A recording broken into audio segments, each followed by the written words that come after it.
All right, guys. All right. The last Monday market report for 2024. I guess it never gets old, right? You get to the end of the year, and I say the same thing at the beginning of every video that's going to be the last of that. Yeah, I mean, there's a lot of truth. It's 100% truth. We are at the end of 2024, a very memorable year with a lot of great big news stories coming from the coin world. And in addition, the auction scene has been quite hot. We're going to kind of recap the final week of activity on greatcollections.com. We had some pretty big coins in this one. No big surprise. We're kind of ending 2024 the same way that we began. Yeah, with our feet on fire. That's exactly what we have here. Thank you guys for coming on board. As you guys know, on the Monday Market Report videos, we talk about some of the most relevant modern era. We consider this to be from the year 1900 all the way up to the current date of graded coins to have sold here in the last 7 days. And we generally look through a website called greatcollections.com. Probably the biggest, reliable, and most relevant online auction site that you will see, bar none, for these type of coins that we talk about. They are really, in a true sense, a barometer of the coin world. There are other big auction platforms like Heritage Auctions, Stacks Bauer. Sure, they're all great in their own right. But Great Collections has been kind of like that, that reliable Toyota Corolla that you've been driving for the last 20 years. That's what this website is. So we're going to take a look. Today we got 21 coins in total to peruse. And I want to thank you guys again for, of course, all of your views and support in 2024. Can we make 2025 a record-setting year? I think with your guys' help, we could certainly get there. All right, so without further ado, we're going to be getting started here momentarily. Quick little notification. Big things coming on the horizon with Blue Ridge Silverhound and the live auction platform Whatnot. We are going to be doing some pretty big things in 2025, and you guys need to come along for the ride. It's going to be exciting. One in which that right now we're still doing the pre-planning of some of the things that are going to be launching in 2025.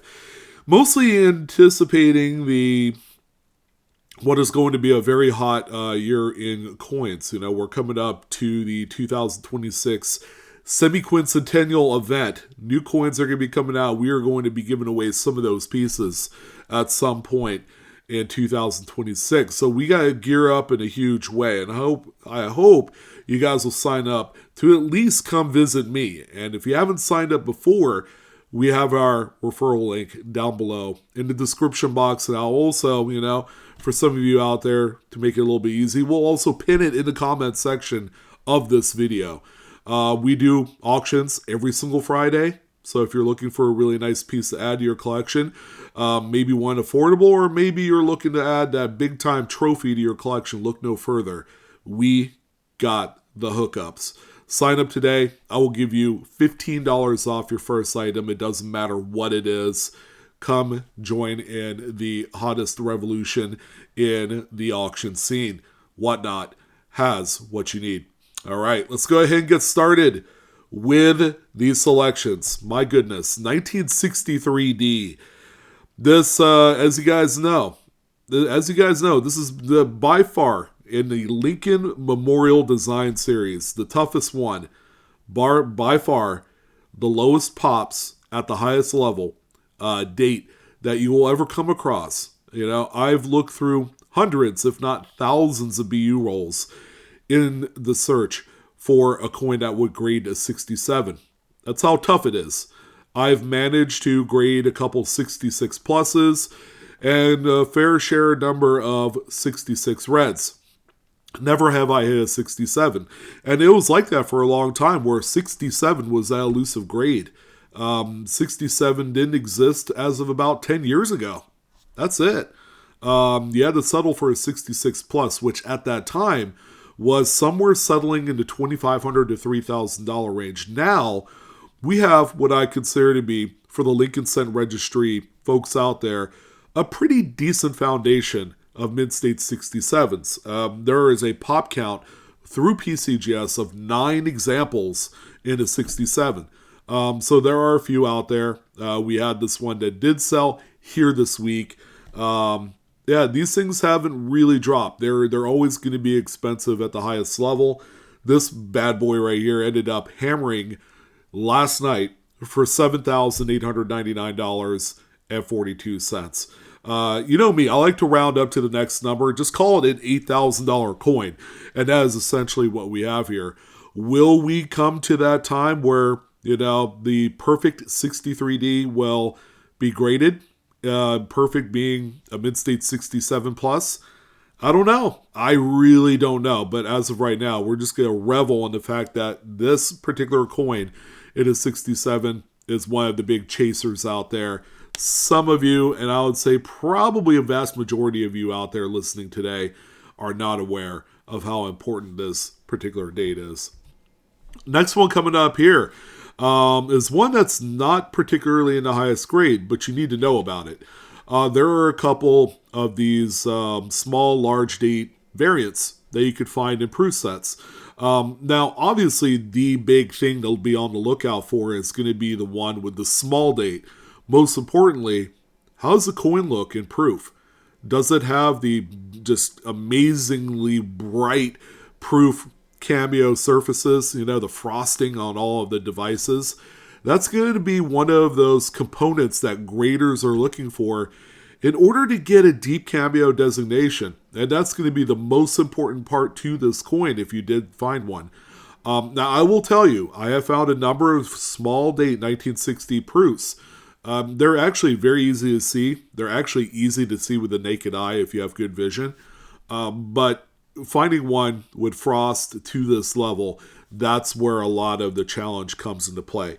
So this one right here, again, not the highest grade. I would consider it a secondary tier high grade coin. Ended up selling for $1,237.50. So we're continuing on down the line here. We are in the 50s. The 1950s Lincoln Cents has a lot going for it.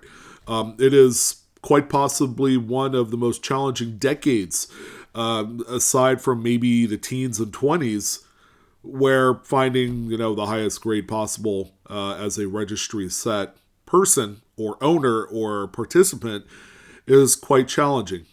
So this particular one right here, a completionist registry set, which there are some. If you went on PCGS's website and looked around, there are registries that include not only proof coins, but also varieties.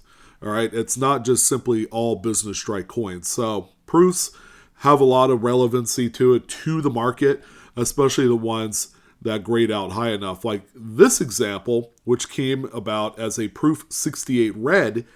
And look at that. Also deep cameo. Usually proof coins struck in the 50s. They are next to impossible to find with any decent frosting. And you would need above average frosting to be considered deep cameo, which is, consider that less than 0.1% of the entire population run of a lot of these 1950s proof coins. So this one right here, not at all surprised that this one ended up eclipsing $7,500. As a matter of fact, it was $7,593.75. A pretty big coin. Otherwise, you could buy a 1955 proof set in today's market. If you did find a couple of DCAM coins in there, you could buy those for right around $75 to $80. So they're a little bit higher up there. They're not quite 1951, 52 level proof set prices, because those are many hundreds of dollars. But a 55 is more approachable, but make sure you're a little bit more picky when it comes to selecting the right proof sets, because they're beginning to be a little bit more expensive. And if you would just much rather not spend $75, $80 on a set that has no reassurances whatsoever, then, just go on to the next thing. 1952, now we're cooking here. So there's a couple Philadelphia minted examples of the 50s, 50, 51, 52, 3, and 4. are all in a really elite group. None of them were really particularly minted at the highest level. The planchet quality were quite bad on a lot of them. And then the overall, I guess, end product wasn't that great either. All right, it suffered from weak strikes to just poor handling quality of a lot of these coins. So many decades later, it makes sense that these coins are kind of at the head of the table when it comes to just really problematic coins to be on the lookout for in the highest grade levels. So at 52, I was more than shocked that this one came back as 67 plus red, because I've seen just regular 67s look exactly like this. Like this one right here is far from perfect. It's got a few contact marks. It's got a couple small kind of like pinhead level carbon spots, very light. But I have seen 67s that look as good as this, if not maybe better. So this one, a little bit of a shock here. And even with that said, it really didn't matter what I had to say. It still managed to sell for $7,032.38. And quite possibly the big one here, the 1951P Lincoln cent.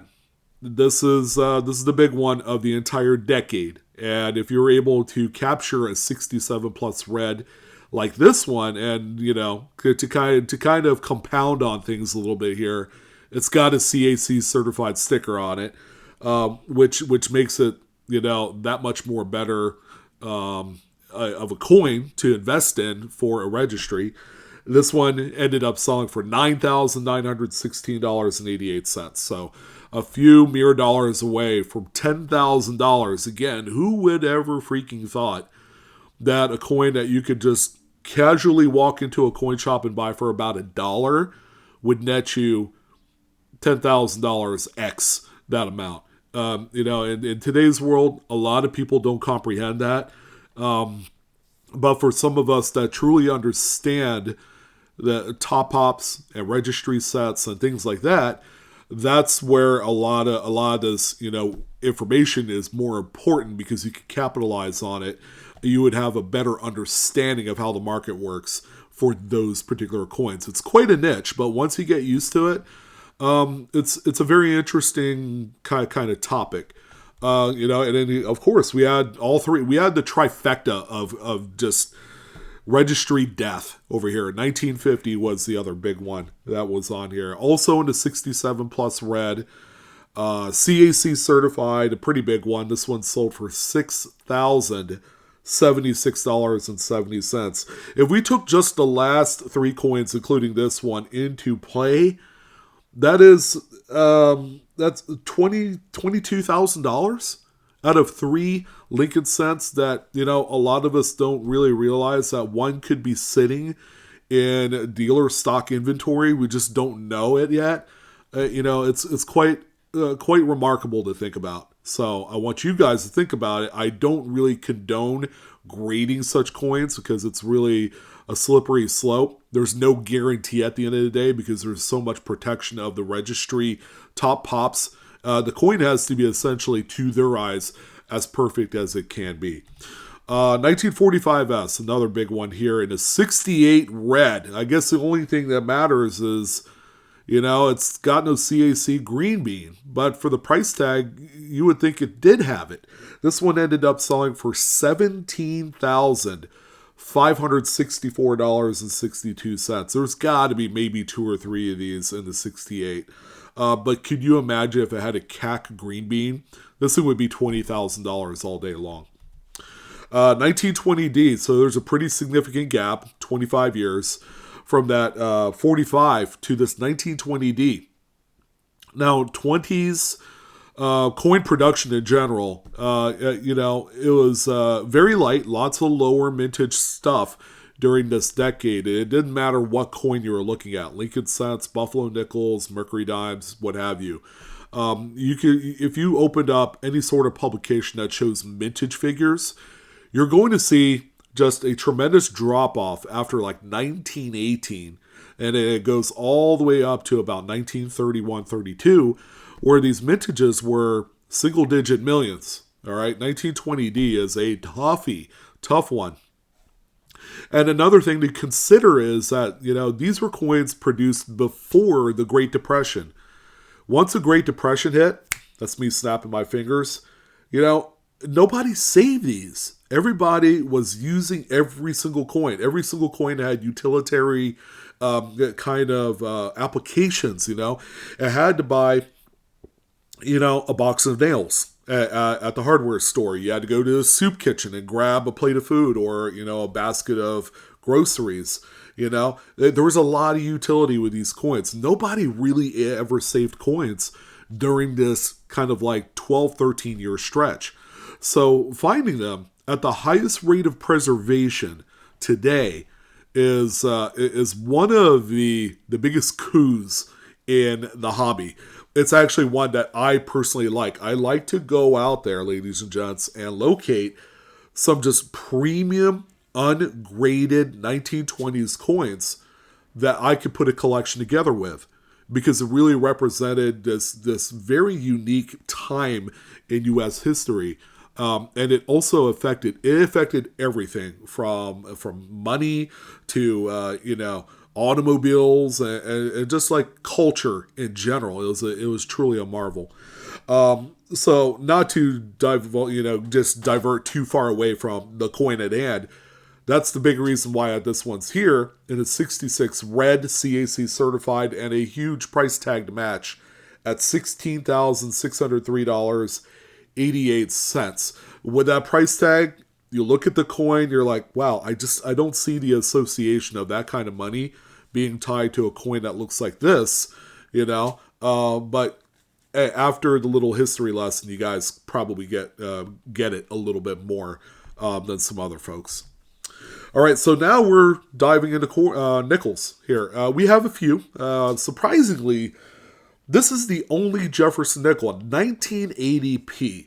And yes, there are coins like this that pop up on the list, most notably for its registry set needs. This one is a 67 with full steps. All right, the full steps is a very meaningful thing on Jefferson nickels. It's part of what we call strike attribution. So the better the strike, and it shows all of the lines on the steps, that's where it's going to really matter for the collectors. So even on the much later dates, this is a thing. This one right here sold for $2,418.75. Now, for those of you that like great obsolete U.S. type, Buffalo nickels is one of my favorites, and we do have a fair share of these. It's such a popular series for many years and decades that, there's really no secret to them anymore, right? 1936, you would consider this to be one of the most plentiful dates next to a 1937 out there. BU condition type examples still readily available at coin shops and shows for right around $20 to $30. Now, it takes that one good eagle eye to find something that is extraordinary enough to send out for grading. And that's why we have this one here, and it ended up in a 68 slab by PCGS. That is quite remarkable. So this one right here, again, a real shocker at $12,937.50. We've highlighted a few of these high mintage Buffalo nickels that has sold for $10,000, $20,000, $30,000. And that is more of a testament to the staying power of Buffalo nickels as a series. It is true Americana, and it's beloved all across the globe. There are collectors all around that want premium examples, and they're not afraid to pay any dollar amount to own them. 1930 Philly, okay, another great one here. This is particularly one of my favorite dates because there's like 5 or 6 cherry picker's guide varieties to look for. However, if you're into like high-end Buffalo nickel collecting, it doesn't necessarily have to be a registry set. This one right here came across as a 67 plus, CAC certified as well. There's a lot of agreement that this one fits the mold of a 67 plus, and it looks great. A true time capsule piece. So this one here, another big sale at $14,512.50.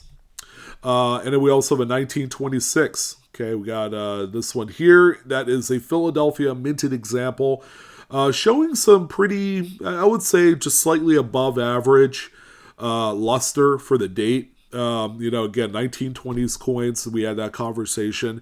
They were all afflicted to subpar quality for the strikes. This one right here looks pretty good. There's a little flatness on the obverse.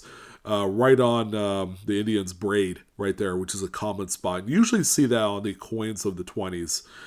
This one right here came out as a Mid-State 67 by PCGS, and this one sold for $2,026.12. As you could guess from that sale price, it is by no means a top grade. All right, this is kind of like one of those secondary tier grades. 1912S. Now we're cooking. I mean, Liberty V nickels get absolutely minimal hobby love. But there are quite a fair share of us out there that understand that this key date du jour is one that is high atop a lot of want lists, especially if you're collecting by type, which is one of each type of designs of every series. That spans a course of like 240 years plus. So this one right here again is another staple for type collectors. A great collectible coin at the highest level, but also an investable vehicle. Mid-State 65 is an awesome grade on this one, and it sold for $2,597.62. Again, not the highest grade, but one that, fits the mold of what, a collector needs, and, it's like, ring the bell, come and get it. And, dinner is served with this beast of a coin.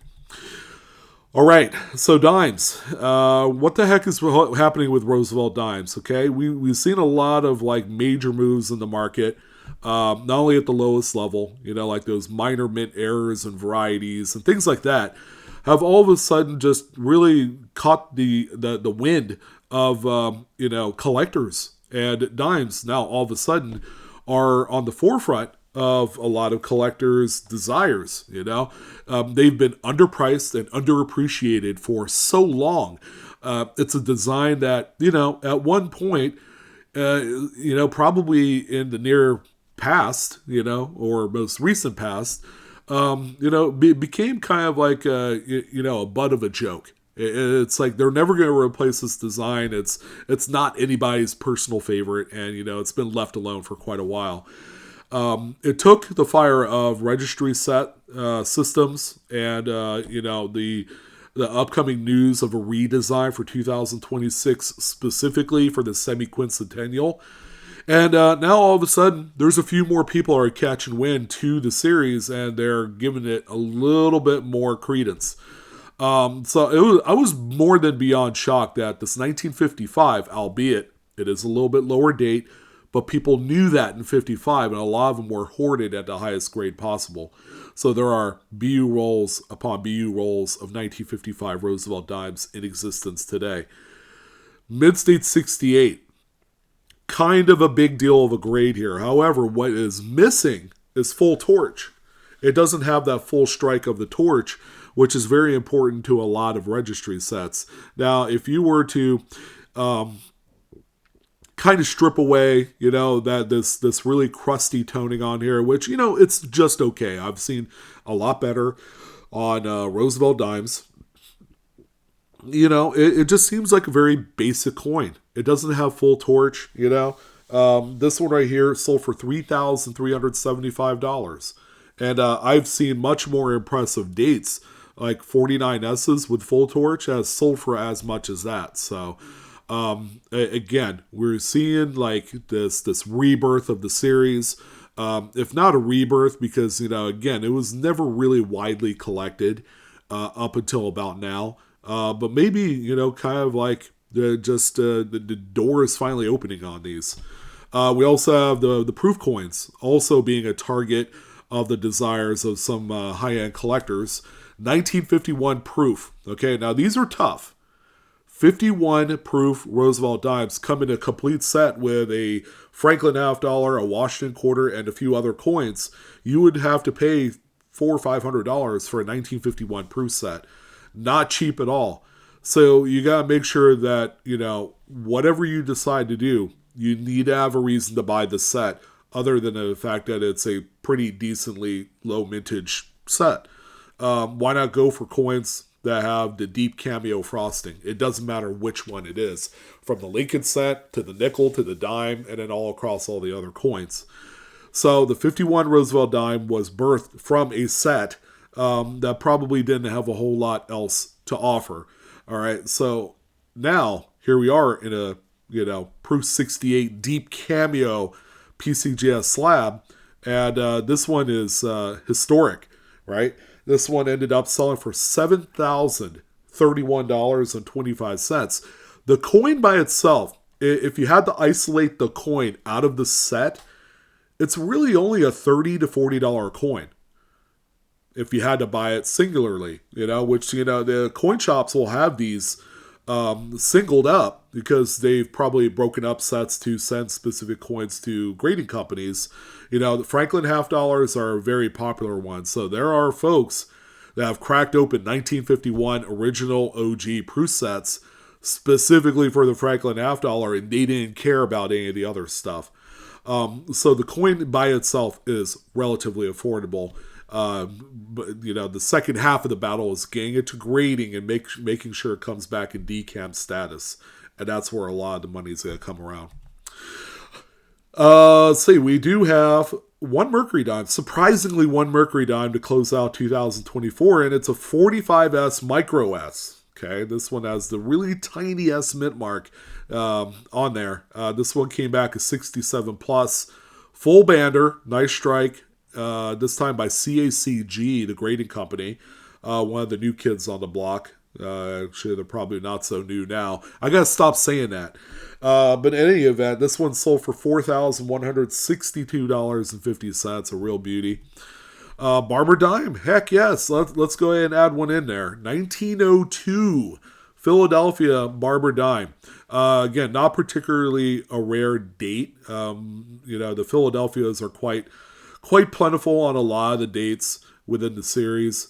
This one, CACG, graded this one as a 67, which puts it high atop the Pops, of course. This one sold for $4,162.50. Ironically, it's the same exact amount of money that the Mercury dime sold for, so that's neat. But there you go. That's what a $4,000 Barber dime looks like, a Philadelphia minted 1902. All right, so we have a couple quarters and a $1.50 to end things off here in 2024.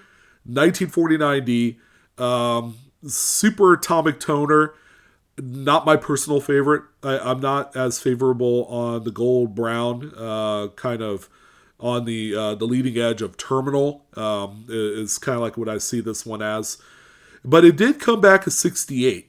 And it's CAC green bean as well, so it's got that pure certification there.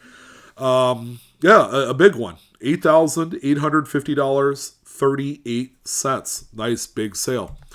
We also had the Key of Keys here, 1923S. Let's not forget that this coin is quite valuable across many grade levels, as low as VG10. These things are hundreds of dollars. Now, this one here came back quite a very nice AU53, and it looks every bit that. What else is there to say? Low mintage, very desired. It's going to be one, if you're collecting this as a full set, you're gonna cross the 1923S, line, and you're just gonna have to chalk it up. They're all very pricey and very collectible. This one sold for $1,807.88. 1913S, a pretty big key date here. It doesn't matter what grade you find these. As a matter of fact, this is one that some people have had real good success finding in just bulk, scrappy Barber quarter bins. Low grade, AG, good, fair. They're still very, very, very expensive, even in grades as low as like fair, But this one here, VG10, doesn't seem that fantastic. It's a grade that kind of crosses the line of what people want. They want to see things like E pluribus unum on that ribbon, in the eagle's mouth, and things like liberty on the crown there. This one has just little smidgens of both. All right, and it's okay. People realize how pricey this one is. CAC green bean as well is a nice extra added plus. $3,236.62 sale on this one. This seems like a lot of money because it's the coin. Kind of similar to the 1901 S. Was it $50 or quarter? The big one. That's a huge one there. Very pricey. Coins that grade around good are still $1,000 and higher. And the last coin for 2024, cannot believe I'm saying this, is this candy $50. 1972D. It's like, hey, blue. Can't even manage to put a silver coin here as the final coin. No, because there was really nothing else to compare to. I think there was a proof Franklin $50. But, candy $50, we identify a little bit more to it because a lot of us have handled these. So, a shocker, 68 grade. This one has the kind of color that looks like it was probably in a Pleo film mint set, like a standard one that comes from the mint. It just has that hazy yellow with little hints of pink in there. That's what this is. It's close to being perfect, but it's not. You can tell the planchette quality really shines through on this one, which is not great. 68, yeah, that's quite a grade. $2,700 was the sale price on this one. All right, so there you go. That rounds up 2024 Monday Market Report love. Again, information provided in this video is for educational use only, not financial advice. Please do collect and or grade your coins responsibly as usual. Thank you for watching. Appreciate everything. You guys have been fantastic. We made it through another year of just really cool, awesome auction news. And we're going to continue it on in 2025. I'm your host, Sean, with Blue Ridge Silverhound. I will see you next year for another Monday Market Report. You guys enjoy the hobby. Take care. And Coinaholics, we are discovering together. So long.